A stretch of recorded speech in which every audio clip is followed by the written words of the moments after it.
Chapter 8 Cloak of the Old Grey Ghost. The four seals paddled with ease through the sunlit waters of the Silky Cove and into the Jellyfish Cave. The water in the cave was cold and murky, but in his seal body, Jack was warm, and with his eyes as seals, he could see clearly. As they swam farther and farther into the cave, the jellyfish began to appear.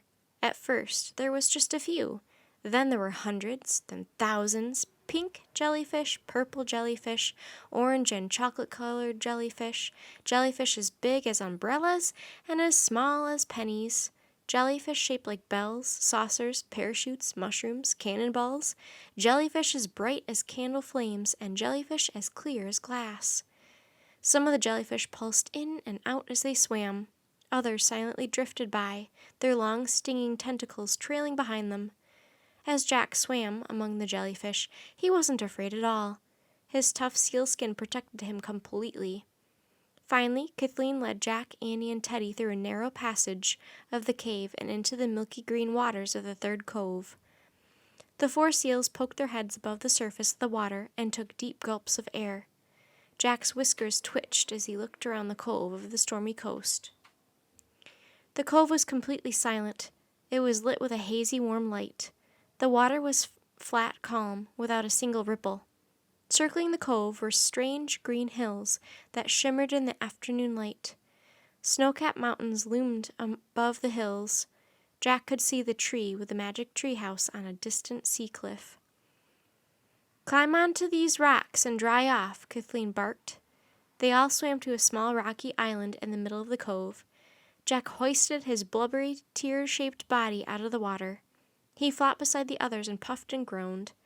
The seal body, that had felt so graceful underwater, now felt heavy and awkward. Jack's skin began to feel tighter and tighter in the sunlight. Almost before he knew it, the skin had slipped from his body like old wrapping paper. He was human again, lying on the rock in his shorts and t-shirt. He sat up and pushed his glasses into place. "That was great," said Annie. Jack looked at her. The same magic had happened to Annie and the others. They were all human again. "Yeah, it was," Jack said happily. He looked around. "And I don't see any signs of winter storm here." "No, but still, I do not like the looks of this place," said Teddy. The boy sorcerer frowned as he peered around at the cove. "It gives me the quivers." Jack glanced anxiously at Teddy. If Teddy was afraid, something must be wrong. Teddy never acted as if he were afraid of anything. "Well, the day wears on," Teddy said, looking up at the sinking sun. "Let us hurry ashore to find the sword, so we can leave this cove as quickly as possible." "I fear our search may be difficult," said Kathleen. "Look." A dense gray fog was rolling down from the mountains. As they watched, the fog hid the sea cliff where their treehouse had landed. Within moments, the fog had completely covered the green hills. Then it swept over the windless waters of the cove. "Oh dear," said Kathleen, "the cloak of the old grey ghost is upon us." "The cloak of the old grey ghost?" asked Annie. "Aye, that's what we Selkies call a very thick fog," said Kathleen. "And that's a line in Merlin's rhyme," said Annie. "Dive 'neath the cloak of the old grey ghost." Jack breathed a sigh of relief. Grey ghost wasn't a ghost at all. It was just another name for fog. "So I guess we just go ashore and look for the sword under the fog somewhere," he said. "The rhyme says we dive," said Teddy, "so perhaps we do not go ashore at all." "Oh, right," said Jack. "Does that mean we get to turn back into seals?" Shivering in the cold fog, he was eager to slip back into his warm, protective seal body. "I fear we cannot all be seals," Kathleen said, "for how could we grasp a heavy sword with our flippers?" "You and Teddy be the seals, then, and look for the sword," said Annie. "Jack and I can swim down and grab it after you show us where it is." Jack was about to say he'd rather be a seal, but before he could speak, Teddy piped up. "Excellent plan," he said. "Indeed," said Kathleen. "Your friends are very brave." She turned and smiled warmly at Jack. Sure, no problem," he said. "Let us make haste," said Teddy. Hidden by the fog, he and Kathleen pulled their sealskins back on. A moment later, Jack heard Teddy call out, "Farewell, friends!" Then Kathleen spoke her silky spell. Her words were followed by 2 splashes. "What do we do now?" Jack asked. "We wait for them to find the sword," said Annie.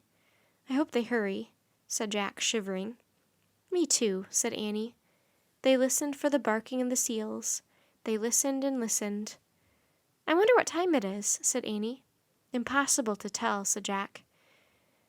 "They'd better—" "Shh!" said Jack. He heard a faint seal bark, then another and another. But in the thick fog, he couldn't tell where the barks were coming from. "Where are they?" he said. "I think they're over there," said Annie. Splash! Annie had jumped in. Jack couldn't see her in the fog. "Annie, where are you?" he shouted. "Here!" Annie yelled through the ghostly mist. "Come on!" Jack put his glasses down on the rocks. Then he slowly lowered himself into the water. As he started after Annie, his human body felt thin and frail compared to his powerful sea body. He couldn't swim nearly as fast. He couldn't hold his breath under water for nearly as long, and he was freezing cold. The seal barks grew louder and louder. "Burr, burr!" Jack didn't see their two friends until he nearly bumped into them. Teddy and Kathleen were swimming in a tight circle, barking excitedly. "Did you find the sword?" Annie shouted at them. "Is it here?" The seals barked and dove under the water. Jack and Annie took deep breaths and followed. The seals swam quickly to the sandy bottom of the cove. They circled a shimmering object sticking out of the sand. It was the golden handle of a sword.